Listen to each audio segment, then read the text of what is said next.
वैष्णव संप्रदाय से संबंधित गरुड़ पुराण में मृत्यु के बाद सद्गति प्रदान करने वाला माना जाता है।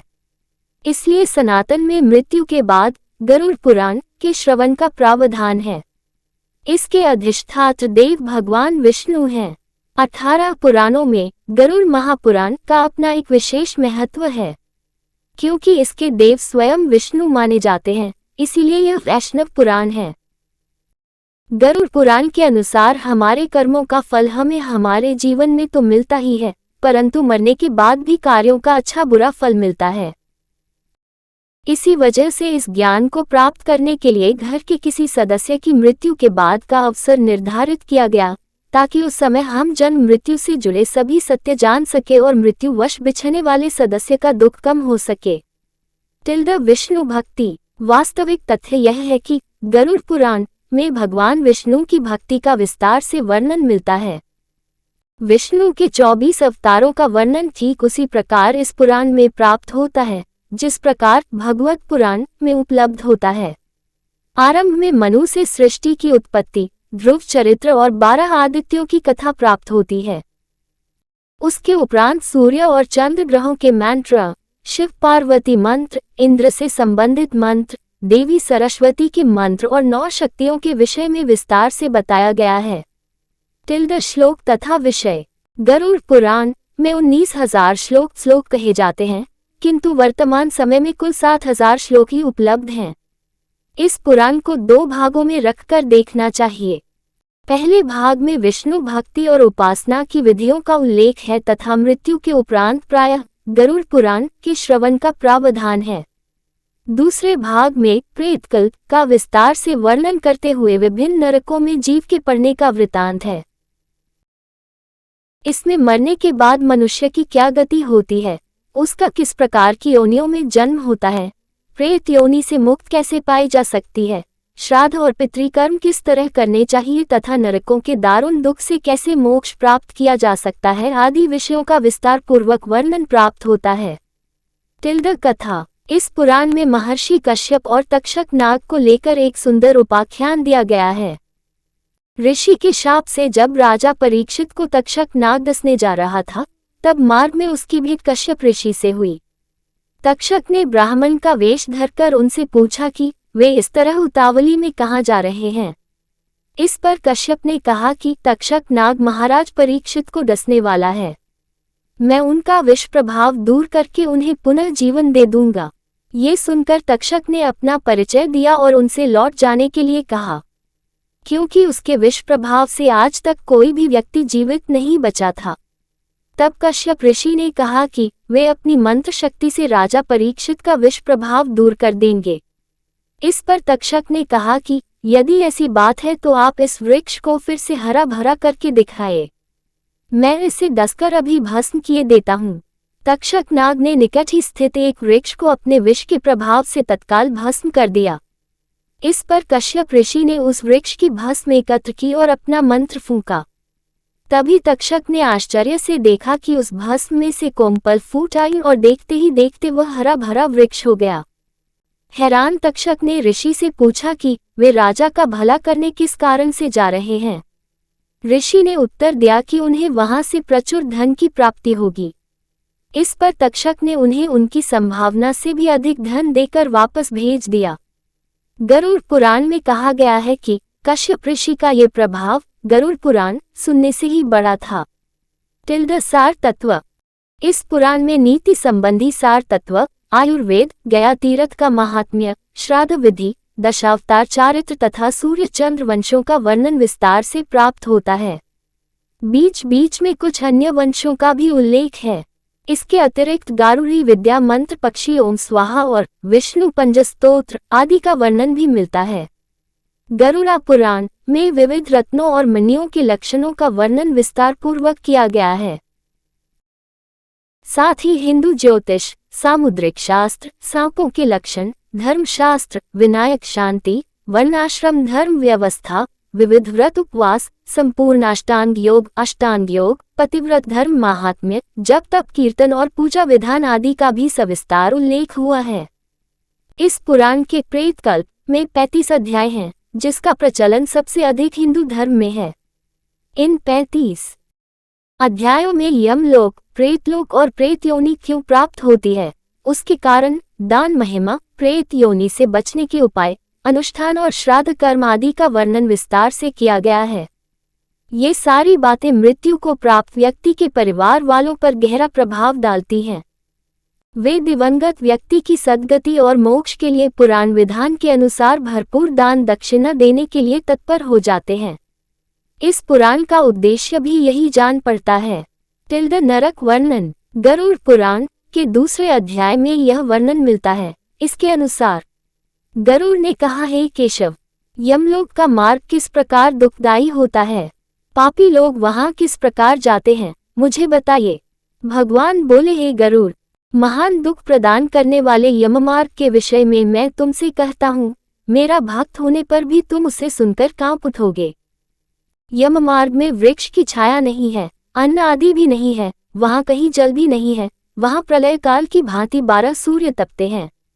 उस मार्ग से जाता हुआ पापी कभी बर्फीली हवा से पीड़ित होता है तो भी कांटे चुभते हैं, कभी महाविषधर सर्पों द्वारा डसा जाता है, कहीं अग्नि से जलाया जाता है, कहीं सिंहों, व्याघ्रों और भयंकर कुत्तों द्वारा खाया जाता है, कहीं बिच्छुओं द्वारा डसा जाता है। इसके बाद वह भयंकर असिपुत्रवन नामक नरक में पहुंचता है, जो 2000 योजन के विस्तार वाला है। ये वन कौओं, उल्लुओं, गीधों, सर्गों तथा डॉन्सों से व्याप्त है। उसमें चारों ओर दावाग्नि है। वह जीव कहीं अंधे कुएं में गिरता है, कहीं पर्वत से गिरता है, कहीं छुरे की धार पर चलता है, कहीं कीलों के ऊपर चलता है, कहीं घने अंधकार में गिरता है, कहीं उग्र जल में गिरता है, कहीं जोंकों से भरे हुए कीचड़ में गिरता है, कहीं तपी हुई बालुका से व्याप्त और धधकते ताम्रमय मार्ग, कहीं अंगार राशि, कहीं अत्याधिक धुएं से भरे मार्ग पर उसे चलना पड़ता है। कहीं अंगार वृष्टि, कहीं बिजली गिरने, शिला वृष्टि, कहीं रक्त की, कहीं शस्त्र की और कहीं गर्म जल की वृष्टि होती है, कहीं खारे कीचड़ की वृष्टि होती है, कहीं मवाद, रक्त तथा विष्ठा से भरे हुए तालाब हैं। यममार्ग के बीचों बीच अत्यंत उग्र और घोर वैतरणी नदी बहती है। वह देखने पर दुखदायिनी है, उसकी आवाज भय पैदा करने वाली है। वह 100 योजन चौड़ी और पीप तथा रक्त से भरी है। हड्डियों के समूह से उसके तट बने हैं। यह विशाल घड़ियालों से भरी है। हे गरुड़, आए पापी को देखकर वह नदी ज्वाला और धूम से भरकर कड़ाह में खौलते घी की तरह हो जाती है। यह नदी सुई के समान मुख वाले भयानक कीड़ों से भरी है। वज्र के समान चोंच वाले बड़े बड़े गीध हैं। इसके प्रवाह में गिरे पापी, हे भाई, हा पुत्र, हा तात, कहते हुए विलाप करते हैं। भूख प्यास से व्याकुल हो पापी रक्त का पान करते हैं। बहुत से बिच्छू तथा काले सांपों से व्याप्त उस नदी के बीच में गिरे हुए पापियों की रक्षा करने वाला कोई नहीं है। उसके सैकड़ों हजारों भंवरों में पड़कर पापी पाताल में चले जाते हैं, क्षण भर में ही ऊपर चले आते हैं। कुछ पापी पाश में बंधे होते हैं, कुछ अंकुश में फंसा कर खींचे जाते हैं और कुछ कों द्वारा खींचे जाते हैं। वे पापी गर्दन हाथ पैरों में जंजीरों से बंधे होते हैं। उनकी पीठ पर लोहे के भार होते हैं। अत्यंत घोर यमदूतों द्वारा मुगदरों से पीटे जाते हुए रक्त वमन करते हैं तथा वमन किए रक्त को पीते हैं। इस प्रकार 17 दिन तक वायु वेग से चलते हुए 18वें दिन वह प्रेत सौम्यपुर में जाता है। पक्षीराज गरुड़ ने भगवान विष्णु से निवेदन किया, हे प्रभु, मैंने तीनों लोकों का भ्रमण करने के बाद उसमें रहने वाले लोगों को देखकर ये निष्कर्ष निकाला कि वह सभी दुखों में ही डूबे रहते हैं। मेरा अंतःकरण पीड़ा से भर गया है। स्वर्ग में दैत्यों की शत्रुता से भय है। पृथ्वी लोक में मृत्यु, रोग तथा अभिषिक्त वस्तु के वियोग से, पाताल लोक में रहने वाले नाग आदि को मेरे भय से दुख बना रहता है। उद्धरण चिन्ह लोक कल्याण के लिए गरुड़ा द्वारा पूछे गए प्रश्नों का भगवान विष्णु द्वारा समाधान का सार इस पुस्तिका के माध्यम द्वारा पेश करने का प्रयत्न किया गया है। पक्षी राज गरुड़ भगवान विष्णु जी से पूछते हैं, हे प्रभु, आप ये बताने की कृपा करें कि एक प्राणी कैसे मरता है और मरने के बाद कहाँ जाता है। मरनासन व्यक्ति को किस कारण पृथ्वी पर सुलाया जाता है। 3 उसके नीचे कुश और तिल क्यों बिछाए जाते हैं। 4. उसके मुख में पंचरत्न क्यों डाला जाता है? 5. मृत्यु के समय गोदान, अनन्य वस्तुओं के दान क्यों दिया जाता है? 6. उस समय प्राणी आतिवाहिक शरीर कैसे प्राप्त करता है? 7. अग्नि देने वाले पुत्र पौत्र उसे कंधे पर क्यों ले जाते हैं? 8. शव में घृत का लेप क्यों किया जाता है? 9. शव के उत्तर दिशा में यम सूतक का पाठ क्यों किया जाता है? 10. मरे हुए व्यक्ति को पीने के लिए जल एक ही वस्त्र धारण करके क्यों दिया जाता है? 11. शव का दाह संस्कार करके उस व्यक्ति को अपने परिजनों के साथ बैठकर भोजन आदि क्यों नहीं करना चाहिए? 12. मृत व्यक्ति के पुत्र 10वें दिन के पहले किस लिए 9 पिंडों का दान देते हैं? 13. शव का दाह संस्कार तथा उसके अनंतर जल तर्पण की क्रिया क्यों की जाती है? 14. किस विधान से पितरों का पिंड दान देना चाहिए? 15. उस पिंड को स्वीकार करने के लिए उनका आवाहन कैसे किया जाता है? 16. दाह संस्कार के बाद अस्थि संचयन और घट फोड़ने का विधान क्यों है? 17. 10वें दिन शुद्धि के लिए सभी परिजनों के साथ खाना तथा पिंडदान क्यों करना चाहिए? 18. एकादश को पिंडदान करने का क्या प्रयोजन है? 19 to 13वें दिन पतदान आदि क्यों किया जाता है? 20 वर्ष पर्यंत 16 श्राद्ध क्यों किए जाते हैं? 21. हे प्रभु, मनुष्य का शरीर अनित्य है और समय आने पर ही मरता है, किंतु मैं उस छिद्र को नहीं देख सकता जिससे जीव निकल जाता है। 22. प्राणी के अपने जीवन काल में किए गए पाप, पुण्य, दान आदि शरीर के नष्ट हो जाने पर उसके साथ कैसे चले जाते हैं? 23. मरे हुए प्राणी के लिए स्पिंडीकरण क्यों होता है? 24. जो मनुष्य पापी, दुराचारी अथवा है बुद्धि है, मरण के बाद वे किस स्थिति को प्राप्त होते हैं? 25. ए उपेंद्र, मनुष्य की मृत्यु के समय उसके कल्याण के लिए क्या करना चाहिए? 26. मृत्यु और शमशान भूमि तक पहुंचने की कौन सी विधि है? 27. चिता में शव को जलाने की क्या विधि है? 28. तत्काल तथा विलंब से उस जीव को कैसे दूसरी देह प्राप्त होती है? 29. यम लोक संयमनी नगरी को जाने वाले के लिए वर्ष पर्यंत कौन सी क्रियाएं करनी चाहिए? 30. दुर्बुद्धि अथवा दुराचारी व्यक्ति की मृत्यु होने पर उसका प्रायश्चित क्या है? 31. पनाच का आदि में मृत्यु होने पर पंचक शांति के लिए क्या करना चाहिए? 32. बहुत से पापों को करने पर भी इस संसार को पार कर प्राणी आपको कैसे प्राप्त कर सकता है? हे देव, आप मेरे इस संपूर्ण भ्रम को विनष्ट करने में समर्थ हैं। मैंने आपसे ये सब लोक मंगल की कामना से पूछा है, मुझे बताने की कृपा करें। श्री कृष्ण जी गरुड़ से कहते हैं, हे पक्षीराज, तुमने जो मानव कल्याण के लिए अपनी जिज्ञासा व्यक्त की है वह सर्वश्रेष्ठ है। अब इसका समाधान सुन। जब मनुष्य अपने पिछले जन्म के अच्छे बुरे कर्म के संचित परिणामों को भोगता हुआ और इस जन्म में कर्म करता हुआ मरणासन अवस्था को पहुंच जाता है तो शरीर में कई रोग उत्पन्न होते हैं। एक अचानक सर्प की भांति वह मौत के जकन में बंधता चला जाता है। वह घर में अस्यहीन, अपाहज, शारीरिक मानसिक पीड़ाओं से पीड़ित फिर भी जीने की मन में इच्छा को लेकर दुखदायी जीवन व्यतीत करता है। जब मरणासन व्यक्ति की इंद्रियों का समूह व्याकुल हो जाता है, चेतन शरीर जड़ीभूत हो जाता है, तब अंतिम क्षणों में एक अलौकिक चेतना आती है जिसमें सभी लोग एक जैसे दिखते हैं। उस समय वह कुछ बोलने योग्य नहीं रहता और प्राण शरीर को छोड़कर यमराज के दूतों के साथ चल देते हैं। जब प्राण शरीर को छोड़ते हैं तो बहुत कष्टदायी होते हैं और ऐसा दर्द होता है जैसे 100 बिच्छुओं ने डंक मारा हो। उसके मुंह में झाग बनती है और सारा मुंह थूक भरने लगता है। उस समय जो प्राणी दुखात्मा होते हैं उन्हें यमदूत अपने पाशबंधों में जकड़ कर मारते हैं। जो अच्छे कर्मी होते हैं उन्हें स्वर्ग के पार्षद सुखपूर्वक अपने लोक को ले जाते हैं। भीमकाया दुराकृति यमराज के दूतों को देखकर ही पापियों के मन में भय उत्पन्न हो जाता है। हाहाकार करता हुआ अंगूठे के नाप जितना मृत मनुष्य अपने घर को देखता हुआ यमदूतों द्वारा घसीटा हुआ रास्ते में अनेक यातनाएं सहता हुआ यमराज के सामने ले जाया जाता है। जीव अति भयानक यमराज की काया को देखता है और फिर उसके आदेश पर तुरंत वापस अपने मृत स्थान पर यमदूतों के साथ आ जाता है। वह वापस अपने शरीर में जाने की कोशिश करता है पर यमदूत उसके गले में फंदा डाले रहते हैं। उसे भूख और प्यास बहुत सताती है और बहुत रोता है। अपने पुत्रों द्वारा अर्पित की हुई चावल की खीलों को वह खाता है, फिर भी भूख नहीं मिटती। जिन आत्माओं को ये खीलें नहीं मिल पाती, वह सुनसान जंगल में भटकती रहती हैं।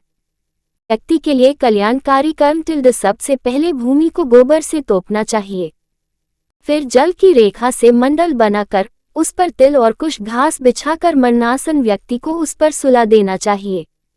उसके मूल में पंचरत्न, स्वर्ण आदि डालने से सब पापों को जलाकर मुक्त कर देता है। भूत, प्रेत आत्माएं और यम के दूत अपवित्र स्थान और जमीन के ऊपर रखी चारपाई से मृत शरीर में प्रवेश करते हैं।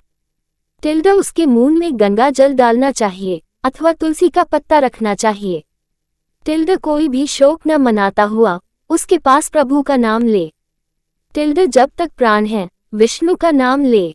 यमराज का अपने दूतों को आदेश है कि मेरे पास उन आत्माओं को लाओ जो हरि का नाम नहीं लेते। ओम हरि को जपने वाले मेरे पास नहीं आते। पापी मनुष्य जो नारायण को नहीं मानते, उनके कितने ही पुण्य कर्म उनके पापों को नहीं मिटा सकते। हे गरुड़, जाने या अनजाने में मनुष्य जो भी पाप करते हैं, उन पापों की शुद्धि के लिए उन्हें प्रायश्चित करना चाहिए। शास्त्रों में दशविधि स्नान, चंद्रायन, नवरात, गोदान आदि का लेख किया गया है। यदि मनुष्य उनमें क्षमता के कारण सफल न हो रहा हो तो कम से कम चौथा प्रायश्चित अवश्य करना चाहिए। तत्पश्चात 10 महादान, गौ, भूमि, तिल, स्वर्ण, घी, वस्त्र, गुड़, रजत, लवण इनका दान करना चाहिए। ये पाप की शुद्धि के लिए पवित्रता में एक से एक बढ़कर हैं। यमद्वार पर पहुंचने के जो मार्ग बताए गए हैं वह अत्यंत दुर्गंधिक, मवाद, रकित आदि से परिव्याप्त हैं। अतः उस मार्ग में स्थित वैतरणी नदी को पार करने के लिए वैतरणी गौ जो गौ सर्वांग में काली हो और जिसके थन भी काले हों का दान करने चाहिए। ये सब उत्तम प्रकृति वाले ब्राह्मण को देना चाहिए। पद दान का महत्व। छत्र, जूता, वस्त्र, अंगूठी, कमंडलू, आसन, पात्र और भोजन पदार्थ, यह 8 प्रकार के पद दान हैं। तिल पात्र, घृत पात्र, शैया तथा और जो अपने को इष्ट हो देना चाहिए। हे पक्षी राज, इस पृथ्वी पर जिसने पाप का प्रायश्चित कर लिया है, सब प्रकार के दान भी दे चुका है, वैतरणी गौ तथा अष्टदान कर चुका है। जो तिल से पूर्ण पात्र, घी से भरा पात्र, शैया दान और विधिवत पद दान करता है, वह नरकरूपी गर्भ में नहीं आता, अर्थात उसका पुनर्जन्म नहीं होता। मनुष्य स्वयं जो दान करता है, परलोक में वह सब उसे प्राप्त होता है, वहां उसके आगे रखा हुआ मिलता है। छत्र दान करने से मार्ग में सुख प्रदान करने वाली छाया प्राप्त होती है। पादुका दान से वह मनुष्य घोड़े पर सवार होकर सुखपूर्वक मार्ग पार करता है। जल से परिपूर्ण कमंडलू के दान से मनुष्य सुखपूर्वक परलोक गमन करता है। वस्त्र आभूषण दान करने से यमदूत प्राणी को कष्ट नहीं देते। तिल सफेद, काले, भूरे के दान से मन, वाणी और शरीर से किए हुए पाप नष्ट होते हैं। सभी साधनों से युक्त शैया दान से स्वर्गलोक में 60,000 वर्ष तक इंद्रलोक के भोग भोगता है। इसके अतिरिक्त गोदान देते समय नांदानाम के उच्चारण करने से वैतरणी नदी में नहीं गिरता। दुखद और बीमारी के समय तिल, लोहा, सोना, रुई का वस्त्र, नमक, 7 अनाज, भूमि का टुकड़ा देने से पाप कर्मों की शुद्धि होती है। लोहा दान करने से यम की नगरी में नहीं जाता। लोहे का दान हाथों को जमीन के साथ छूते हुए देना चाहिए। यमराज के हाथों में कई प्रकार के लोहे के अस्त्र होते हैं। ये दान उन अस्त्रों के प्रभाव को कम करता है। सोने का दान यमराज की सभा में उपस्थित ब्रह्मा और दूसरे ऋषि मुनियों को प्रसन्न करता है, जो कि वरदान की संज्ञा रखता है। रुई के वस्त्र से यमदूत कष्ट नहीं देते। 7 अनाजों के दान से यम द्वारों पर तैनात कर्मचारी आनंदित होते हैं। भूमि के टुकड़े पर जिस पर फसल हो देने से इंद्रलोक की प्राप्ति होती है। पूरे होश में रहते हुए 1 गौ का दान, बीमार अवस्था में 100 और मरणासन के समय 1000 गौ दान करने के बराबर है। 1 गौ केवल एक जन को ही दी जानी चाहिए। वह यदि इस गौ को बेचता है या किसी दूसरे के साथ इसका बंटवारा करता है तो उसका परिवार 7 पीढ़ियों तक पीड़ित रहता है। गौ दान करने की विधि। काली या भूरी गौ के सींगों पर सोने का पत्र और पैरों में चांदी पहनाएं। इसका दूध पीतल के बर्तन में निकालें। गौ के ऊपर काले कपड़े का दोशा ठाई डालें। दूध वाले बर्तन को ढककर रुई के ऊपर रखें। इसके पास यमराज की एक सोने की मूर्ति, एक लोहे का टुकड़ा, पीतल के बर्तन में घी, ये सब गौ के ऊपर रखें।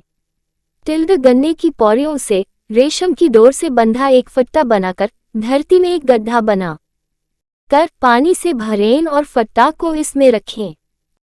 गौ की पूंछ पकड़कर पैर फट्टा पर रखकर ब्राह्मण को दान दक्षिणा नमस्कार करके मंत्र का उच्चारण करते हुए भगवान विष्णु से नम्र प्रार्थना करे कि हे प्रभु, आप सब प्राणियों के दाता, रक्षक और कल्याणकारी हैं। आपके चरणों में यह उपहार भेंट करता हुआ वैतरणी नदी को नमस्कार करता हूँ। हे गौ माता, आप देवी शक्ति के रूप में मेरे पापों का खंडन करें। फिर हाथ जोड़े हुए यमराज को गौ की प्रतिमा में देखते हुए इन सब के गिर्द एक चक्कर लगाकर ब्राह्मण को दान में दें। गौ दान के लिए शुभ समय स्थान सभी नहाने वाले पवित्र स्थल ब्राह्मणों के निवास स्थान सूर्य चंद्र ग्रहण नए चांद वाले दिन थोड़ी संपत्ति धन अपने हाथों से दान में दी हुई का प्रभाव सदा ही रहता है। धन संपत्ति पत्नी परिवार सब विनाश होने वाले हैं, इसलिए पुण्य कर्मों को संचित करो। पुण्य दान छोटे बड़े से मेरे को कोई फर्क नहीं पड़ता। लालच के कारण जो पापी लोग बीमारियों में पुण्य दान नहीं करते वह सदा दुखी ही रहते हैं। पुत्र पौत्र भाई बंधु मित्र जो मरणासन व्यक्ति के लिए दान पुण्य नहीं करते उन्हें ब्राह्मण हत्या का पाप लगता है। इन बताए गए सभी प्रकार के दानों में प्राणी की श्रद्धा और अश्रद्धा से आए हुई दान की अधिकता और कमी के कारण उसके फल में श्रेष्ठता और लघुता आती है। भूमि पर बने इस मंडल में ब्रह्मा विष्णु रुद्र लक्ष्मी तथा अग्नि देवता विराजमान हो जाते हैं, अतः मंडल का निर्माण अवश्य करना चाहिए। मंडल वहीन भूमि पर प्राण त्याग करने पर उसे अन्य योनि नहीं प्राप्त होती, उसकी जीव आत्मा वायु के साथ भटकती रहती है। तिल मेरे पसीने से उत्पन्न हुए हैं, इसका प्रयोग करने पर असुर दानव दैत्य भाग जाते हैं। एक ही तिल का दाना स्वर्ण के 32 सेर तिल के बराबर हैं। कुश मेरे शरीर के रोमों से उत्पन्न हुए हैं। कुश के मूल में ब्रह्मा, मध्य में विष्णु तथा अग्रभाग में शिव को जानना चाहिए। इसलिए देवताओं की तृप्ति के लिए मुख्य रूप से कुश को और पितरों की तृप्ति के लिए तिल का महत्व है। हे पक्षी श्रेष्ठ विष्णु, एकादशी व्रत, गीता, तुलसी, ब्राह्मण और गौ, ये 6 दुर्गम असार संसार में लोगों को मुक्ति प्रदान करने के साधन हैं। अंतिम सांसों में ओ गंगा भागवत गीता के श्लोक अथवा हरि का नाम जपने से मंगलकारी होता है। मृत्यु काल में मरण आसन के दोनों हाथों में कुश रखना चाहिए, इससे प्राणी विष्णु लोक को प्राप्त होता है। लावना रस पितरों को प्रिय होता है अथवा स्वर्ग प्रदान करता है। उसके समीप तुलसी का पेड़, शालग्राम की शिला सभी पापों को नष्ट करती है, भी लाकर रखें। जिस घर में तुलसी स्थल बनाकर तुलसी की पूजा होती है वह एक पवित्र नहाने का स्थान माना जाता है और यम के दूत वहां नहीं आते। इसके बाद यथा विधान सूतकों का पाठ करना चाहिए, ऐसा करने से मृत्यु मुक्तिदायक होती है। शोक न मनाते पुत्र को सर मुंडवा कर नए वस्त्र धारण कर अपने प्रियजनों के साथ लाश को नहलाना चाहिए। इसके बाद मरे हुए व्यक्ति के शरीरगत विभिन्न स्थानों में मुख, नाक के छिद्र, नेत्र, कान, लिंग, ब्रह्मांड पर सोने की शालाखें रखें। उसके शव को 2 वस्त्रों से आच्छादित करके कुमकुम और अक्षत से पूजन करना चाहिए। घर की बहुरानी और दूसरों को लाश की गिर्द चक्कर लगाकर उसे पूजन चाहिए और मरण स्थल पर चावल की खीर लाए अर्पित करना चाहिए। ऐसा करने से धरती माता और दिव्य शक्तियां प्रसन्न होती हैं। पुष्पों की माला से विभूषित करके उसे पुत्र बंधुओं के साथ द्वार से ले जाया जाए। उस समय पुत्र को मरे हुए पिता के शव को कंधे पर रखकर स्वयं ले जाना चाहिए। यदि मनुष्य को मोक्ष न मिलता हो तो पुत्र नरक से उसका उद्धार कर देता है। जो पुत्र लाश को कंधा देता है उसे हर कदम पर अश्वमेघ यज्ञ का फल मिलता है।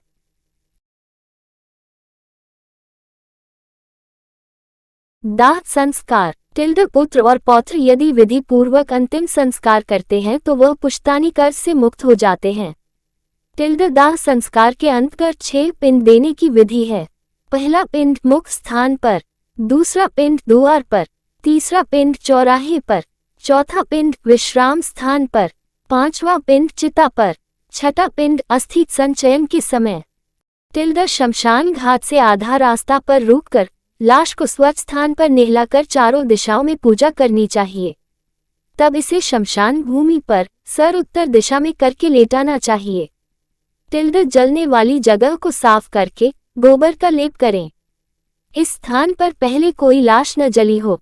कुछ मिट्टी बटोर कर उसकी मूर्ति बनाकर पानी से छिककर पूजा करके अग्नि की स्थापना करें। अग्नि की पूजा रंगदार चावलों से करते हुए अग्नि शक्ति को संबोधित करें। लोमान, इस संसार से यह प्राणी चला गया है, इस आत्मा को स्वर्ग प्रदान करें। इसके बाद चिता का निर्माण करें। लाश को उस पर रखें मृतक के हाथों में और चिता पर लाई के दाने रखें। इस प्रकार मृतक को 5 लाई के दाने मिलने से वह घर वालों को परेशान नहीं करता। शमशान भूमि में शूद्रों द्वारा पहुंचाई गई वस्तुओं से वहां किया गया संपूर्ण कर्म निष्फल हो जाता है। किसी कारणवश उपर्युक्त पिंड न दिए जाने पर शव राक्षसों के भक्षण योग्य हो जाता है। दाह कार्य में चंडाल के घर की अग्नि, चिता की अग्नि और पापी के घर की अग्नि का प्रयोग नहीं करना चाहिए। जब चिता में शव का आधा शरीर जल जाए, उसकी खोपड़ी को किसी लकड़ी के डंडे से बांध करके ताकि वह पितरों की दुनिया में चला जाए, तिल मिश्रित घी अर्पित करे। पुत्र को इस समय भावुक होकर रोना चाहिए ताकि वह सदा प्रसन्न रहे। जब चिता जलकर समाप्त हो जाए तो पहले स्त्रियों को, बाद में पुत्रों को नहाकर नीम वृक्ष का एक एक पत्ता खाना चाहिए। घर को जाने के समय स्त्रियों को आगे चलना चाहिए। दोबारा घर में स्नान करने के बाद पुत्र को पहले गौ को खाना देकर पत्ते की प्लेट पर स्वयं खाना चाहिए, किंतु खाना पहले से ही बना नहीं होना चाहिए। मृत्यु वाली स्थान को गोबर से साफ करके एक दीपक जिसका मुख दक्षिण की तरफ रहे 12 दिन तक उस स्थान पर जलता रहना चाहिए। अग्निदाह पंचक में नहीं करना चाहिए। जो प्राणी पंचक में प्राण त्यागता है उसकी मुक्ति नहीं होती। दाह संस्कार भी नहीं करना चाहिए, वरना घर में एक और मृत्यु हो सकती है। मास के प्रारंभ में धनिष्ठा नक्षत्र के अर्धभाग से लेकर रेवती नक्षत्र तक का समय पंचकल कहलाता है। पंचक में दाह संस्कार करना हो तो कुश के मानवकार 4 पुतले बनाकर नक्षत्र मंत्रों से उनको अभिमंत्रित करके शव पर रख दे और उन्हीं पुतलों के साथ दाह संस्कार करें। पुत्रों द्वारा पंचक शांति भी करवानी चाहिए। 3 दिन तक चौराहे पर या चिता वाली जमीन पर एक मिट्टी के कच्चे बर्तन में, जो कि 3 लकड़ी की डंडियों से बंधा हो, दूध और पानी से भरा हुआ अर्पण करे। दाह क्रिया के बाद अस्थि संचयन क्रिया करनी चाहिए। इसके बाद दाह क्रिया के समय 6 पिंड तथा दशगात्र के अंतर्गत 10 पिंड दान आदि की प्रक्रिया बताई गई है।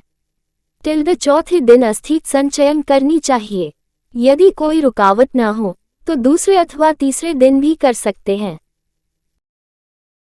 शमशान घाट पहुंचकर स्नान करके गर्म दुशाला लेकर अनाज का दान, चिता वाली जगह पर देवी देवताओं को नमस्कार करके 3 चक्कर काटते हुए या अथवा मंत्र का उच्चारण करते हुए दूध का व फिर पानी का छींटे देकर चिता में से अस्थियों को इकट्ठा करो।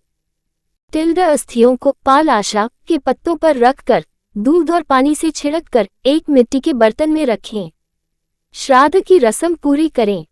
एक तिकोने जमीन के टुकड़े को गोबर से पोतकर उत्तर दिशा की ओर मुख करके 3 लाई तीनों दिशाओं में अर्पण करें।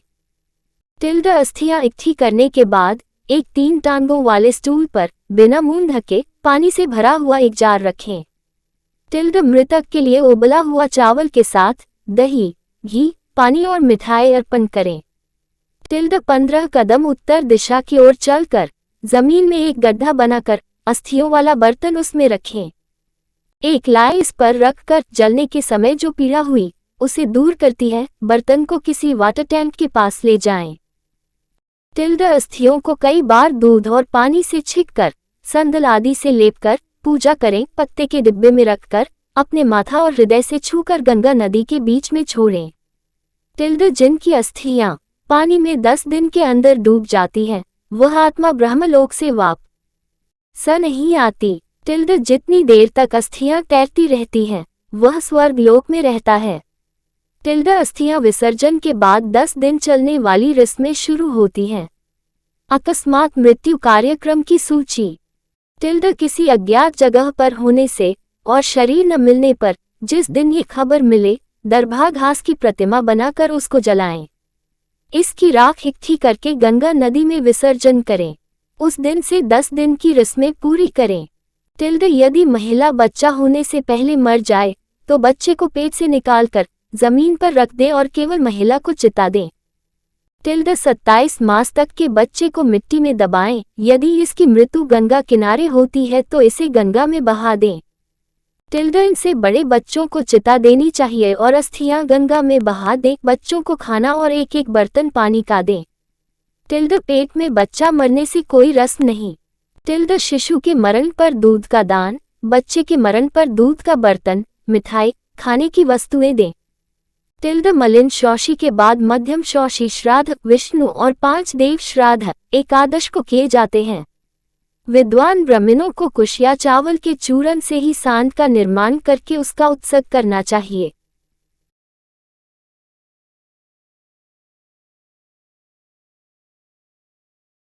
दस दिनों की रस्में पूर्ति। यदि पुत्र न हो तो कौन कर सकता है? आंसू न बहाते हुए, क्योंकि पृथक आत्मा को वह सब कड़वे आंसू जो परिजनों की आंखों से गिरते हैं पीने पड़ते हैं। पुत्र को अपने पिता के प्रति लाई की फूल्यन अर्पण करनी चाहिए। जो जन्म लेता है वह मरता भी अवश्य है। यदि किसी के पुत्र नहीं है तो धर्म पत्नी, भाई, रिश्तेदार या ब्राह्मण रस्मों को पूरी कर सकता है। मनु ने कहा है कि एक ही पिता से अनेक पुत्रों में यदि एक के ही पुत्र है तो वह सभी भाइयों का पुत्र माना जाता है। अनेक पुत्र होते हुए भी केवल एक ही सब रस्में श्राद्ध पूरी करेगा। इन दिनों की रस्मों में किसी मंत्र का उच्चारण नहीं करना चाहिए। 10 दिनों की रस्में पुत्र को ही करनी चाहिए। यदि सबसे बड़ा पुत्र का मरण हो जाता है तो पिता जो अभी जीवित है मोह विवश रस्म को पूरी नहीं कर सकता। 10 दिन के श्राद्ध परिवार के नाम में होते हैं। यदि पिता की संपत्ति का बंटवारा हो चुका है तो 10 दिन की रस्में श्राद्ध एक ही पुत्र द्वारा होंगी, परंतु वार्षिक श्राद्ध सब भाई अलग अलग करेंगे। पुत्र श्रद्धा पूर्वक 10 दिनों की रस्मों की पूर्ति में एक समय भोजन, जमीन पर सोना और शुद्ध आचरण रखेगा। किसी पवित्र जल स्थान, कुआं, तालाब, मंदिर इत्यादि जगह पर स्नान, कोई मंत्र का जाप न करने के बाद दक्षिण दिशा की ओर मुख करके किसी वृक्ष के नीचे गोबर से पोती हुई जमीन पर पूजा योग्य स्थान बनाकर दरबा और कुशा घास से बनी मृतक की प्रतिमा बनाकर पूजा करे। इसके आगे कुशा घास बिछाकर लाई ढालकर चावल का पक्का खाना, धूप, फूल, फल आदि अर्पण करे। इसी तरह 9 दिनों तक करते हुए 10वें दिन पूरी हजामत बनवाकर पीले वस्त्र धारण कर मासा के लड्डू और सामग्री के साथ पूजा करते हुए मुक्त आत्मा की शांति के लिए प्रेरणा करें। प्रतिदिन श्राद्ध के बाद नहाकर गौ को प्रसाद खिलाकर आप भोजन करें।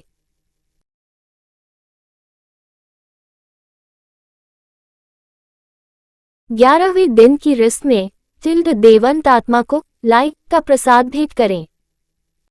विष्णु भगवान की स्वर्ण की मूर्ति, ब्रह्मा की चांदी, शिव की तांबे की और यमराज की लोहे की मूर्तियों की स्थापना करें। पश्चिम दिशा की ओर विष्णु देव के लिए गंगा जल से भरा एक लोटा रखें। इस लोटे के ऊपर पीले कपड़ों में सुसज्जित विष्णु जी की मूर्ति रखें। पूर्व में दूध और पानी से भरे लोटे पर सफेद वस्त्रों में ब्रह्मा जी की मूर्ति रखें। उत्तर में शहद और घी के लोटे पर लाल वस्त्र में शिव जी की मूर्ति रखें। दक्षिण में बारिश के पानी से भेरे लोटे पर काले वस्त्र में यमराज की मूर्ति रखें। अब पुत्र को अपने दाहिने कंधे पर पवित्र जनेऊ धारण करके दक्षिण की ओर मुंह करके बीच में एक गोल चक्कर बनाकर उसमें कुशक घास रखकर वैदिक मंत्रों के साथ सभी देवों को जल अर्पित करे, अग्नि को भेंट अर्पण करके 11वें दिन का श्राद्ध पूर्ण करे। अपने पितरों की खुशी के लिए एक गौ का दान करे। ब्राह्मण के पैर धोकर दूध मिठाई और भोजन खिलाए। बिस्तर पर एक सोने की मूर्ति रखकर उसकी पूजा करके बिस्तर का दान करे। 11वें दिन एक सांड जिसका पूरा शरीर काले भूरे रंग का हो पितरों की खुशी के लिए दान करना चाहिए। अपने से दान किए हुए सांड से बचपन जवानी वृद्ध अवस्था में किए हुए सब पाप नष्ट हो जाते हैं। सांड का दान करने पश्चात 16 श्राद्ध 10 पिंड और 6 पहले बताए हुए पूर्ण करे। पहले 16 श्राद्ध अपवित्र माने जाते हैं, इसके बाद दूसरे मध्य 16 पवित्र माने जाते हैं। पहला लाई का दाना विष्णु जी को, 2 सरा रुद्र देव, 3 यम देव, 4 महाराज सोम, 5 देवी देवता, 6 पितरों, 7 मृत्यु, 8 रुद्र देव, 9 पुरुषा, 10 देवंत, 11 विष्णु, 12 ब्रह्मा, 13 विष्णु, 14 रुद्र, 15 यम देव, 16 पुरुषा। ये संपूर्ण क्रिया पूरे 12 मास हर महीने के 15वें 21वें दिन 6 मास से पहले और वर्ष के अंत से पहले करनी चाहिए। पक्का हुआ भोजन परोसने से 48 के हुए श्राद्धों से प्रेत योनि खत्म होती है और वह पितरों की सभा में चला जाता है। यदि यह श्राद्ध नहीं किए गए तो प्रेत योनि कभी समाप्त नहीं होती। ये पुत्र अथवा विधवा स्त्री द्वारा अपने पति के लिए किए जाने पर अथाह खुशी प्राप्त होती है। जो स्त्री अपने पति के मरण उपरांत दह संस्कार की 15वें दिन और वार्षिक रस्में पूरी करती है वह मेरे द्वारा सच्ची अर्धांगिनी कहलाई जाती है। अग्नि जल खुदकुशी के कारण मृत्यु होने से सब क्रिया कर्म करने चाहिए। सर्प काटने से मृत्यु में चावल के चूरन से कोबरा सांप की छवि बनाकर संदल फूल धूप दूध तिल चावल आदि से हर 15वें दिन के 5वें दिन में पूजा करें। नारायण बलि की रस्म पूरी करें। 1 वर्ष तक प्रत्येक दिन लाई और जल का दान करें। 11वें दिन की यह सब क्रियाएं समाप्त होने के बाद सभी पितरों को लाई अर्पण करके स्थान को साफ करके बिस्तर और अन्य उपहारों का दान दें। पिंड दान का महत्व। मृतक शरीर की आत्मा अपने साथ कर्मों का लेखा जोखा दूसरे लोग या अगले जीवन के लिए नहीं ले जाती। आत्मा अपने साथ अपने कर्मों का ब्यौरा जो कि एक चिप कार्बन के कण पर अंकित होता है और जिसे चित्रगुप्त भी कहा जाता है। चित्र का अर्थ तस्वीर और गुप्त का अर्थ जिसका भेद न मालूम हो। यह एक अलौकिक क्रिया है और जो कि वायु द्वारा साथ जाता है और जिसे बायो चिप बोलते हैं। मृत्यु के बाद आत्मा के साथ चिपका रहता है। यह बायो आत्मा साधारण आंखों से दिखाई नहीं देती और यह अंगूठी जितनी बड़ी होती है परंतु इसकी मोटाई नहीं दिख सकती। पूरे जीवन का ब्यौरा कार्बन वायु या हाइड्रोजन के कण पर प्राणी जो कुछ भी देखता सुनता बोलता और सोचता है अंकित हो जाता है। इसमें अंकित सारी सूची ये चिप यमराज को देता है। केवल यमराज ही इसको पढ़ सकता और नष्ट कर सकता है। उसे नष्ट करने के बाद ही यमराज प्राणी के कर्मों अनुसार उसे दंडित करते हैं। जब तक बायो चिप आत्मा के साथ रहता है बायो आत्मा दूसरा शरीर धारण नहीं कर सकती। जब ये चिप बायो आत्मा से अलग किया जाता है तब शुद्ध आत्मा अपने कर्मों अनुसार दुख या सुख का भोग करके नया शरीर धारण करती है। मृत्यु उपरांत बायो आत्मा मृतक शरीर में प्रवेश करने की कोशिश करती है परंतु ये प्रेत आत्मा मृतक शरीर उसकी अस्थियों के पास वायु में दुखी रूप में मंडराती रहती है। प्रेत आत्मा मृत स्थान पर तब तक रहती है जब तक कि प्रेत आत्मा से बायो आत्मा में नहीं बदल जाती। यह बायो आत्मा ही यमराज के पास जाने में सक्षम होती है। इस प्रेत आत्मा को बायो आत्मा में परिवर्तन करने के लिए पिंडदान की आवश्यकता होती है। पिंडदान पुत्र रिश्तेदार या किसी और द्वारा भी संपन्न कराया जा सकता है। टिल्ड ये 10 दिन की रस्म है। पिंड को 4 भागों में बांटा जाता है। 2 भाग 5 भूतों पृथ्वी, जल, वायु, अग्नि और आकाश, 1 भाग यमदूतों और 1 भाग प्रेत आत्मा के लिए अर्पण किया जाता है। 9 दिन तक ये भोज खाने के बाद प्रेत आत्मा प्रेत शरीर में, जिसका नाप मनुष्य शरीर के हाथ जितना होता है, बदल जाती है और 10वें दिन इसको शक्ति मिलती है। इस शक्ति के साथ यह यमराज तक के रास्ते पर चलने को तैयार हो जाती है। इस रास्ते को मृत्यु सड़क भी कहा जाता है। पिंड दान में दी हुई लाइट से प्रथम दिन सर, दूसरे दिन गर्दन कंधे, तीसरे दिन हृदय, चौथे दिन पीठ, 5वें दिन धूनी, 6वें दिन कुल्हे गुप्त अंग, 7वें दिन जांघ, 8वें दिन घुटने, 9वें दिन पैर, 10वें दिन भूख प्यास। ये निर्वाचित प्रेत शरीर भूख प्यास से दुखी 11वें 12वें दिन भोजन करता है। 13वें दिन प्रेत शरीर यमदूतों के पाशबुद्धों में जकड़ा एक बंदी बंदर की तरह मृत्यु सड़क पर घसीटता हुआ चलता है। यम नगरी की दूरी 86,000 योजन 1 योजन = 15 की मी लगभग है और एक दिन रात में 247 योजन चलना पड़ता है। 16 और रास्ते में अनेक प्रकार की यातनाएं, दुर्लभ रास्ते, भयानक पीड़ाएं 11 महीनों तक सहते हुए यमराज का राज्य शुरू होता है। वहां से यम नगरी का रास्ता शुरू होता है, जो कि इससे भी कष्टदायी है। टिप्पणी: कई विद्वानों का मत है कि यह प्रेत आत्मा वायु की सहायता से चलती है और हम ये समझ सकते हैं कि जो वायु प्रेत आत्मा को लेकर चलती है उसे कई प्रकार के वातावरण जैसे बदबू, नदी, पहाड़, ठंड, गर्मी, जानवर आदि के पास से निकलना पड़ता है। गरुड़ पुराण में वैतरणी नदी का इतना भयानक रूप वर्णन किया है। संभवतः प्राचीन काल में लिखा गया ये ग्रंथ उस समय में ब्राह्मणों और गौ की सुरक्षा के हेतु आम जनता के दिलों में एक अलौकिक भय बिठाने के लिए वर्णित किया गया है, ताकि लोगों में ब्राह्मणों को गौ अन्य दान देने से उनके पाप नष्ट होने का भ्रम बना रहे। आप इस दार्शनिक विचार को कैसे लेते हैं, आप पर निर्भर करता है। मृतिक शरीर छोड़ने के 17 दिन बाद 18वें दिन प्रेत शरीर पहली नगरी में विश्राम के लिए रुकता है और पुत्र द्वारा दिया हुआ भोजन ग्रहण करता है। इस तरह सब नगरियों को पर करता हुआ 1 वर्ष के अंत में बहुभहितपुर नगरी पहुंचकर प्रेत शरीर अपने शरीर को छोड़कर अंगूठे के नाप का शरीर धारण कर लेता है। प्रेत आत्मा अपने कर्मों का भोग भोगने यमदूतों के साथ पाशबुंदों में जकड़ा हवा में चल पड़ता है। यमराज की नगरी में 4 द्वार बने हुए हैं। इनमें से पापकर्मी दक्षिण द्वार से यमराज की राजधानी की ओर प्रस्थान करते हैं। यमराज की राजधानी का वर्णन: 44 योजन बहुभिति शहर से दूर यमराज की महान नगरी पड़ती है। सभी आत्माएं धर्म दरवाजे पर खड़े पहरेदार को अपनी आगमन सूचना देती हैं। चित्रगुप्त अपने चमचमाते आसन पर विराजमान होते हैं। सब कुछ मालूम होते हुए भी वह सरावंश ये ब्राह्म पुत्र हैं जो पूरे विश्व में चक्कर लगाते रहते हैं और दूर से ही मनुष्य चाहे किसी भी संसार में हो उसके सारे कर्मों का ब्यौरा सूची तैयार करते रहते हैं। इनकी पत्नियां श्राविनिस मनुष्य की इच्छाओं और कल्पनाओं की सूची तैयार करती हैं। इस तरह मनुष्य के सब अच्छे बुरे कर्मों की सूची तैयार होती है और यह जानकारी चित्रगुप्त के पास जाती है। टिप्पणी: प्राचीन काल में बायोचिप का ज्ञान न होने के कारण ऐसा उल्लेख करके मनुष्य को एक भ्रम में रखा गया है। अब हम ये कह सकते हैं कि बायोचिप सूक्ष्म आत्मा के साथ जुड़ी रहती है और जिसमें से पूरी जानकारी लेने के लिए केवल यमराज ही सक्षम है। उस जानकारी के आधार पर पुनर्जन्म होता है।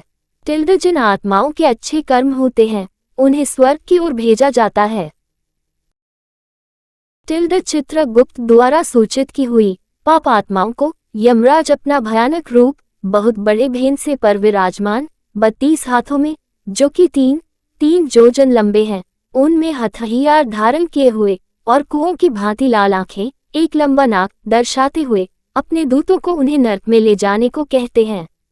21 महान भयानक नरकों में उनको यातनाएं दी जाती हैं। इस तरह अनेक यातनाएं सहन कर मनुष्य शुद्ध आत्मा के साथ फिर दूसरा जन्म लेता है। टिल्ड इस नगरी के बीचों बीच यमराज का चमचमाता भव्य भवन स्थित है। ये 200 योजन लंबा और 50 योजन ऊंचा है। इसके अंदर अलौकिक सभा कक्ष है। वहां पर उपस्थित सभी अपनी ही रोशनी से जगमगाते हैं। इस भवन में पहुंचने के लिए 4 द्वार हैं। टिल्ड भव्य आसन के ऊपर छत्र के नीचे एक बड़े ताज से सुशोभित यमराज विराजमान होते हैं। टिल्ड उनकी हाजिरी में हाथ में फंदा लिए मृत्यु चित्रगुप्त कर्मों का प्रसन्न करने के लिए तथा अनेक कर्मचारी आज्ञा का पालन करने के लिए उपस्थित रहते हैं। पापकर्मी जो दक्षिण द्वार से जाते हैं वह इस भवन को नहीं देख सकते। पूर्वी द्वार। टिल्ड साधु महात्मा देवी देवताओं को पूजने वाले जो यात्रियों को छाया की व्यवस्था प्रदान करवाते हैं, क्रोध और लालच से वंचित माता पिता की सेवा करने वाले, गौ तिल धरती का टुकड़ा आदि का दान, धार्मिक ग्रंथों का मनन अथवा सुनना, शुद्ध वृत्ति वालों की आत्माएं इस भवन में प्रवेश कर पाती हैं। उत्तर द्वार। टिल्ड पीले संदल के वृक्षों से महकता हुआ ये रास्ता वेदों के ज्ञाता, मेहमानों का आदर सत्कार, देवी दुर्गा को पूजने वाले, शुभ कार्य करते हुए गति प्राप्त करना, बनारस में मृत्यु योग विद्या ग्रहण करते गति पाना, दुर्घटनावश पवित्र जल में डूब जाना, दान पुण्य करने वाले इस रास्ते से सभा भवन में प्रवेश करते हैं। पश्चिम द्वार। टिल्ड हीरे मोतियों से संपन्न सुगंधित रास्ते पर धार्मिक ग्रंथों के कथित अनुसार कार्य करना, शिव और विष्णु भगवान की पूजा करना, गायत्री मंत्र का उच्चारण, दूसरों के धन की चाहत न करना, गृहस्थ जीवन को कलंकित न करना, वचनों को निभाना, सबके सुख की चेष्टा करना, पूर्वजों के श्राद्ध करना, बुरी संगत से दूर रहना, वह अमृत को पीते हुए सभा भवन में प्रवेश करते हैं। टिल्ड यमराज इन सभी को आते देखकर अपने आसन से खड़े होकर सबका अभिनंदन करते हुए सबका स्वागत करते हुए कहते हैं कि आप सब नेक आत्माओं ने अपने सत्य कर्मों से ये देवलोक प्राप्त किया है। टिल्ड जिनको दुर्लभ मिलने वाला मनुष्य शरीर मिला फिर भी सत्य कर्म नहीं किए, वह नरक की भयानक आग में जलते रहेंगे। अब आप सब आत्माएं ब्रह्मलोक को प्रस्थान कीजिए। टिल्ड यमराज के मधुर वचन सुनकर सब उनको नमस्कार कर बाहर प्रतीक्षा कर रहे अनेकों विमानों पर अपने कर्मों के अनुसार सवार होकर ब्रह्मलोक को प्रस्थान करते हैं।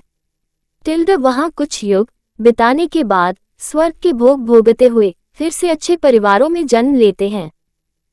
धन संपत्ति से युक्त धार्मिक ग्रंथों के ज्ञाता, लोक कल्याण करते हुए अपने सत्य कर्मों के आधार पर अलौकिक सभा भवन में प्रवेश करते हैं। पापी आत्माओं का दुखदायक जन्म।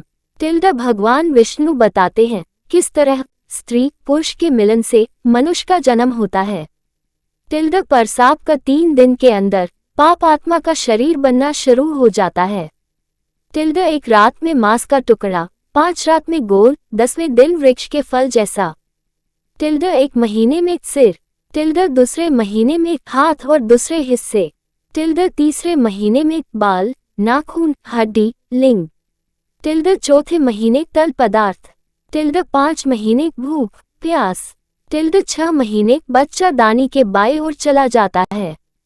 जिस्म के बाकी हिस्सों का बनना माता के खान पान पर निर्भर है।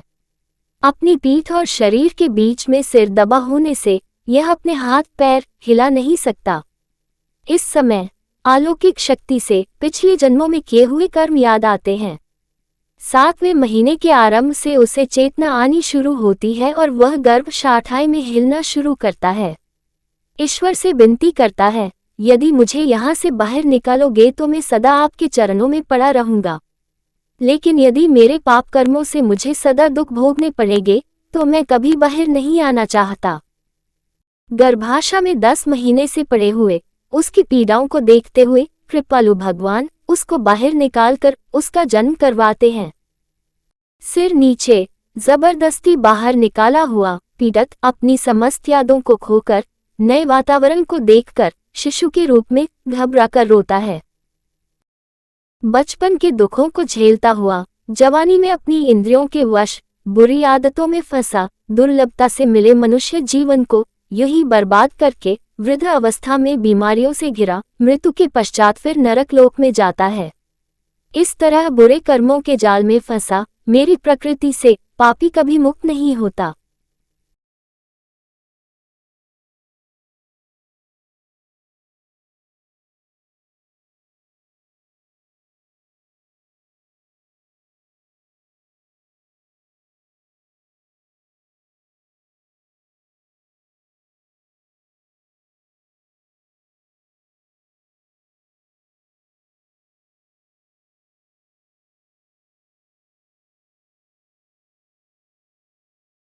पापों का विवरण जो नरक में ले जाते हैं। तिल्द जो बुरे कर्म करने से आनंदित होते हैं। तिल्द जो शुभ कर्म करते हैं वह यमराज के कक्ष में दक्षिण द्वार को छोड़कर बाकी 3 द्वारों से प्रवेश करते हैं। तिल्द वेतारनी नदी दक्षिण द्वार से प्रवेश करने पर ही आती है। तिल्द ब्राह्मणों के कातिल नशीले पदार्थों का सेवन, अजन्मे बच्चे को मारना, लोगों की हत्या, चोरी, विश्वासघात, अपनी खुशी की चाहत, दूसरों से घृणा करना, अपने को बहुत अक्लमंद समझना और इन प्रकार के अनेक कर्मों द्वारा किए गए पाप कर्म। तिल्द जिन्होंने गौदान नहीं किया, दाह संस्कार की रस्में नहीं करी, झूठी गवाही, विधवाओं के साथ शारीरिक संबंध, स्त्री जो पति के साथ विश्वासघात करती है। तिल्द जानवरों को सताना, पेड़ों को काटना, सामाजिक रीतियों का उल्लंघन, ब्राह्मण या कोई मेहमान आपके घर में खाने की इच्छा से आए, उसे खाना नहीं दिया जाए जबकि घर में खाना बन रहा हो। तिल्द ऐसे प्रवृत्ति के लोग नरक की अनेक यातनाएं सहते हैं। तिल्द यमराज के आदेश अनुसार वह फिर पृथ्वी लोक में नीच योनि में जन्म लेकर बीमारियों के शिकार होकर पीड़ित रहते हैं और पाप कर्म करते रहते हैं। नरक के बार बार चक्कर काटते हैं। पापों की संज्ञा और पुनर्जन्म।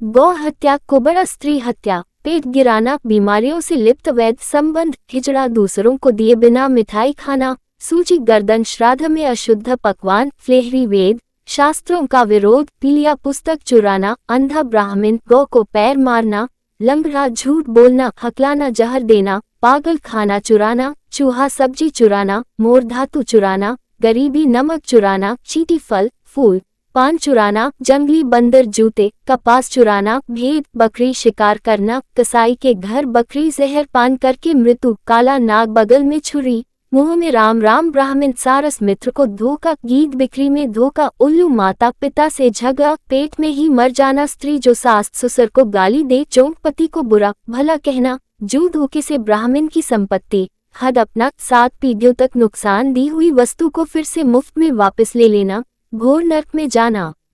जो दान पुण्य आदि नहीं करते वह गरीबी में जीते हैं। गरीबी में वह पाप कर्म करते हैं, ये कर्म उन्हें नरक में ले जाते हैं। फिर गरीब पैदा होते हैं और पाप कर्म करते हैं। जो भी अच्छे बुरे कर्म होते हैं उन्हें भोगना पड़ता है। न भोगे हुए कर्म लाखों वर्ष में भी नष्ट नहीं होते। पिंडीकरण टिल्ड जब मनुष्य मरने के बाद 1 वर्ष की महापथ की यात्रा करता है तो वह पुत्र पौत्र आदि के द्वारा पिंडीकरण हो जाने पर पितृलोक में चला जाता है। वर्ष के अंत में पितृ पिंडों के साथ प्रेत पिंड का मिलन हो जाने से वह प्रेत परम गति को प्राप्त करता है। टिल्ड ग्रस्त पिता की मृत्यु हो जाने पर यदि पिंडीकरण श्राद्ध नहीं हुआ है तो किसी का विवाह संस्कार नहीं हो सकता, इसलिए द्वादश को ही पुत्र को पिंडीकरण कर देना चाहिए। ये करने के बाद भी 12 महीने तक पोष श्राद्ध नियमानुसार करना चाहिए। टिल्ड मृतक का दाह संस्कार हो जाने के बाद एकादश द्वादश इन दोनों दिन में प्रेत भोजन करता है। इन दोनों दिन जो कुछ भी प्राणी के निमित्त दिया जाता है उसे प्रेत शब्द के साथ दिया जाना चाहिए, क्योंकि वह मृतक के लिए आनंददायक होता है। सपिंडीकरण कर देने के बाद जो भी दान दिया जाता है वह नाम गोत्र करके पितृ निमित्त करना चाहिए। प्रेत द्वादश संस्कार के अवसर पर यजमान जल से भरे 12 घटों का संकल्प करके दान करे। पकवान और फल से परिपूर्ण एक वेरधनी विशेष प्रकार का जल पात्र भगवान विष्णु, यमराज, चित्रगुप्त का संकल्प करके सुयोग ब्राह्मण को प्रदान करे। टिल्ड स्पिंदा की रस्म अपवित्र दिनों के बाद 12वें दिन अग्नि के समक्ष या बिना अग्नि के पूर्ण होती है। विधि टिल्ड नहा धोकर मृत्यु वाले स्थान को गोबर से पोतकर स्थापित देवों की मूर्तियों के चरण धोकर पितरों को लाई अर्पण करके पुत्र अंचमन से थोड़ा जल ग्रहण करे। टिल्ड 3 लाई के दाने वासुदेव, रुद्र और अर्का को अपने दादा और उनसे पूर्वज के रूप में और फिर मृतक को अर्पण करे।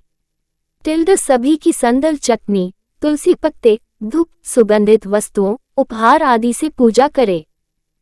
टिल्ड मृतक को दिए हुई श्रद्धांजलि को एक सोने की सलाख से 3 भागों में बांटकर एक भाग दूसरों में अच्छी प्रकार मिला लें। टिल्ड माता श्री का स्पिंदा दादियों के साथ और पिता का स्पिंदा दादाओं के साथ करना चाहिए।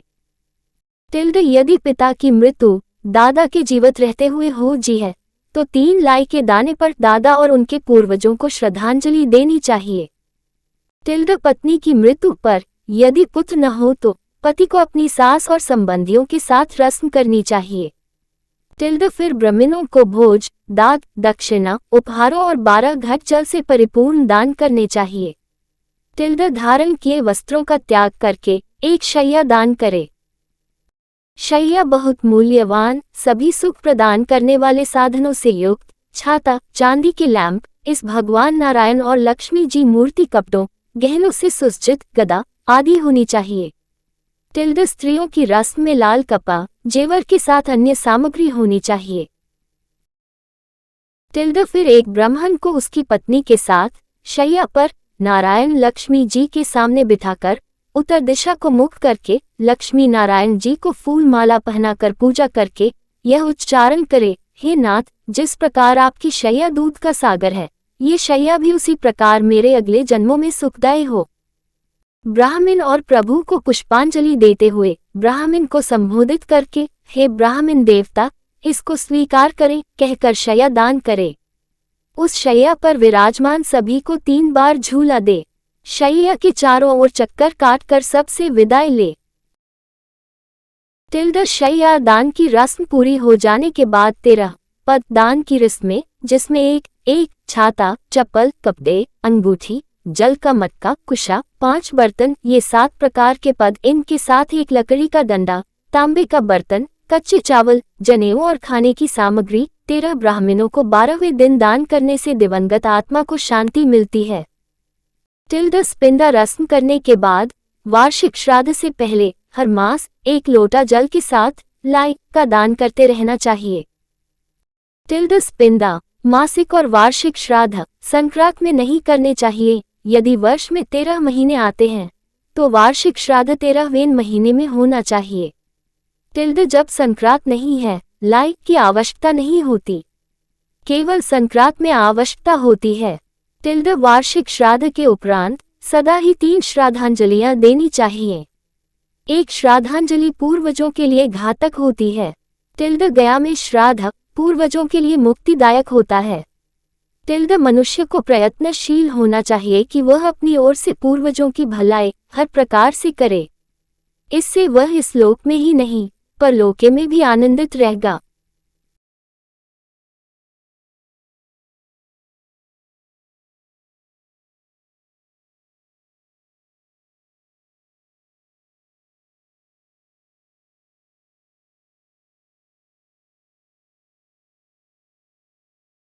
सत्य कर्म करने वालों का पुनर्जन्म।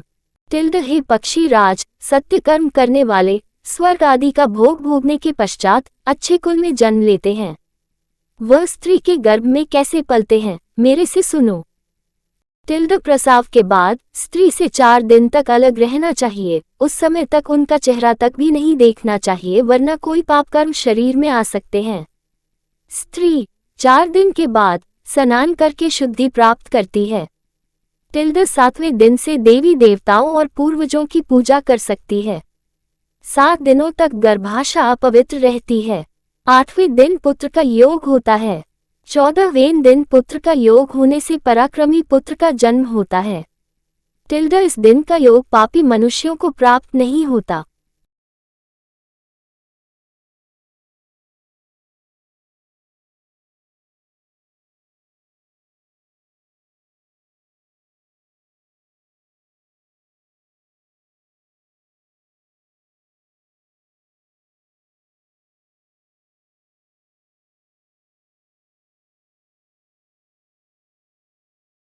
प्रेत का रूप और उसका निवारण।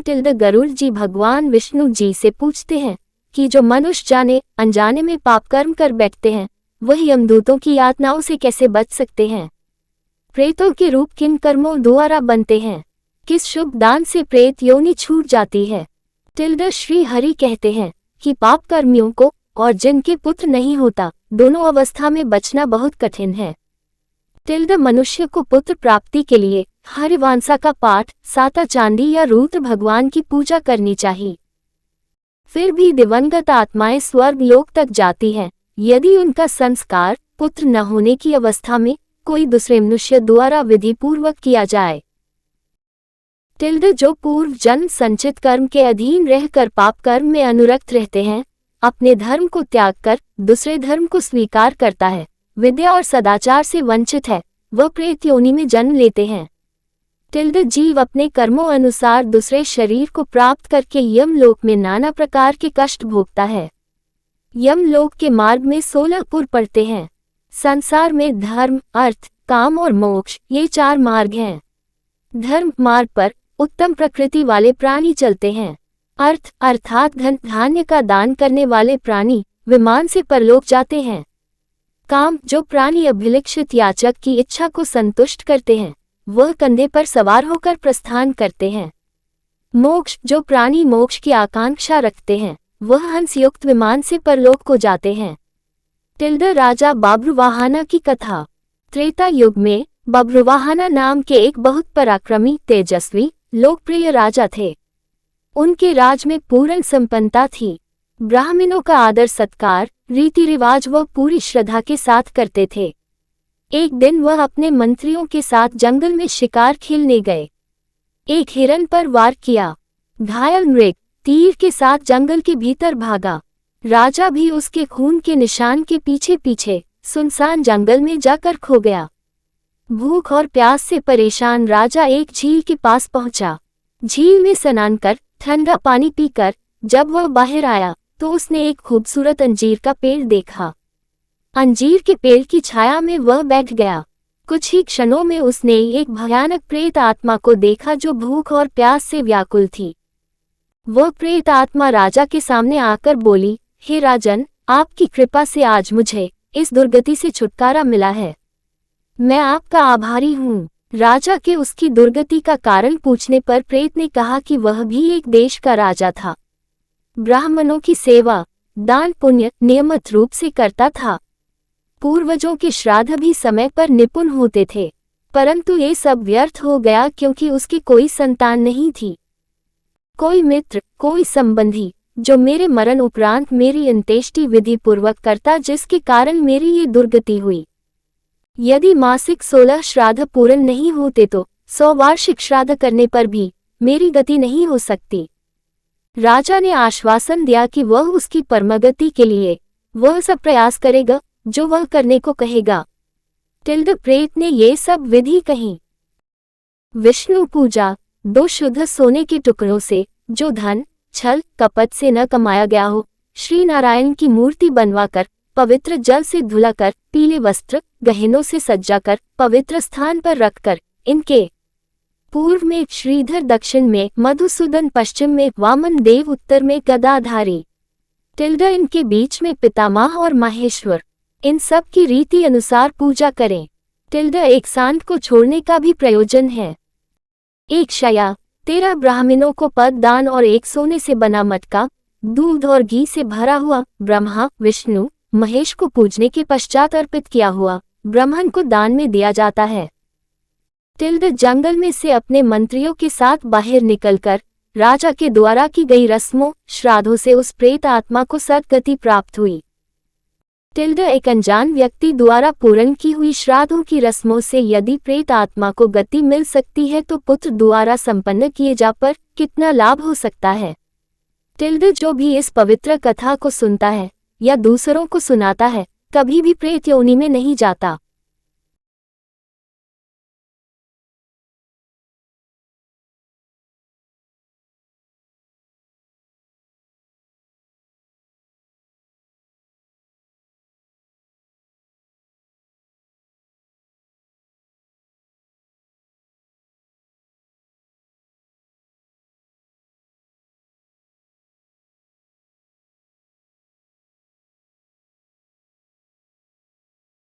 गरुड़ भगवान जी से पुनर्जन्म के बारे में पूछते हैं। पाप करने पर भी परमात्मा की प्राप्ति कैसे होती है? भगवान ने कहा, हे गरुड़, मृत्यु के पश्चात तुरंत और विलंब दोनों प्रकार से दूसरे शरीर में प्राणी प्रविष्ट होता है। जो ज्योति स्वरूप जीव आत्मा विद्यमान रहता है, वह मृत्यु के बाद प्रेत आत्मा शरीर धारण कर लेता है और दशगात्र के जो पिंड दान दिए जाते हैं, उससे पिंडित शरीर बनता है। इस पिंडित शरीर से प्रेत शरीर एकाकार हो जाता है। कोई जीव आत्मा पिंडित शरीर विलंब से प्राप्त करता है, क्योंकि मृत्यु के बाद वह कर्मों अनुसार यमलोक में जाता है। चित्रगुप्त की आज्ञा से वह वहां के नरक भोगता है। वहां की यातनाओं को झेलने के पश्चात उसे पशु, पक्षी, कीट आदि की योनि प्राप्त होती है। प्राणी जिस शरीर को ग्रहण करता है, उसी शरीर में मोहवश ममता हो जाती है। शुभ कर्मों के फल भोग कर वह मुक्त हो जाता है। गरुड़ भगवान जी से जिज्ञासा करते हैं कि बहुत से पापों को करने पर भी इस संसार को पार कर प्राणी आपको कैसे प्राप्त कर सकता है? हे पक्षी राज, मनुष्य अपने अपने कर्म में रहकर संसिद्ध प्राप्त कर लेता है। सत्य कर्म शब्दादि विषयों का त्याग कर राग द्वेष को छोड़कर यथा प्राप्त भोजन से संतुष्ट मन, वाणी, शरीर संयमित काम, क्रोध, लोभ, अहंकार और परिग्रह का परित्याग करके निर्भय होकर शांत हो जाता है, वह ब्रह्मस्वरूप हो जाता है। शरीर में 8 छिद्र हैं। सत्य कर्म करने वाली पुण्य आत्माओं के प्राण उनके शरीर के ऊर्ध्व छिद्रों से निकलकर परलोक जाते हैं। शब्द, स्पर्श, रूप, रस और गंध, ये 5 विषयों के अधीन रहने वाले पुरुष सदा ही दुखी रहते हैं। प्राणी का धन वैभव घर में ही छूट जाता है। मित्र और बंधु शमशान में ही छूट जाते हैं। शरीर को अग्नि ले लेता है। पाप पुण्य ही उस जीव आत्मा के साथ जाते हैं। मनुष्य अपनी योनि में जो भी दान पुण्य करता है, वह सभी जिस जिस योनि में व्यक्ति जाता है, वहाँ ये दान भी उपस्थित रहते हैं। देवता कभी काष्ठ और पत्थर की शिला में नहीं रहते, वह तो प्राणी के भाव में विराजमान रहते हैं। इसलिए सद्भाव से युक्त भक्ति का आचरण करना चाहिए। इस पृथ्वी पर दान, दम और दया, ये 3 सत्य तत्व हैं। दीन तथा सज्जन ब्राह्मण को दान, अनाथ प्राणी का संस्कार, निर्जन प्रदेश में स्थित शिवलिंग की पूजा करोड़ों पुण्यों का फल प्रदान करता है। गरुड़ भगवान जी से पुनर्जन्म के बारे में पूछते हैं। पाप करने पर भी परमात्मा की प्राप्ति कैसे होती है? भगवान ने कहा, हे गरुड़, मृत्यु के पश्चात तुरंत और विलंब दोनों प्रकार से दूसरे शरीर में प्राणी प्रविष्ट होता है। जो ज्योति स्वरूप जीव आत्मा विद्यमान रहता है, वह मृत्यु के बाद प्रेत आत्मा शरीर धारण कर लेता है और दशगात्र के जो पिंड दान दिए जाते हैं, उससे पिंडित शरीर बनता है। इस पिंडित शरीर से प्रेत शरीर एकाकार हो जाता है। कोई जीव आत्मा पिंडित शरीर विलंब से प्राप्त करता है, क्योंकि मृत्यु के बाद वह कर्मों अनुसार यमलोक में जाता है। चित्रगुप्त की आज्ञा से वह वहां के नरक भोगता है। वहां की यातनाओं को झेलने के पश्चात उसे पशु, पक्षी, कीट आदि की योनि प्राप्त होती है। प्राणी जिस शरीर को ग्रहण करता है, उसी शरीर में मोहवश ममता हो जाती है। शुभ कर्मों के फल भोग कर वह मुक्त हो जाता है। गरुड़ भगवान जी से जिज्ञासा करते हैं कि बहुत से पापों को करने पर भी इस संसार को पार कर प्राणी आपको कैसे प्राप्त कर सकता है? हे पक्षी राज, मनुष्य अपने अपने कर्म में रहकर संसिद्ध प्राप्त कर लेता है। सत्य कर्म शब्दादि विषयों का त्याग कर राग द्वेष को छोड़कर यथा प्राप्त भोजन से संतुष्ट मन, वाणी, शरीर संयमित काम, क्रोध, लोभ, अहंकार और परिग्रह का परित्याग करके निर्भय होकर शांत हो जाता है, वह ब्रह्मस्वरूप हो जाता है। शरीर में 8 छिद्र हैं। सत्य कर्म करने वाली पुण्य आत्माओं के प्राण उनके शरीर के ऊर्ध्व छिद्रों से निकलकर परलोक जाते हैं। शब्द, स्पर्श, रूप, रस और गंध, ये 5 विषयों के अधीन रहने वाले पुरुष सदा ही दुखी रहते हैं। प्राणी का धन वैभव घर में ही छूट जाता है।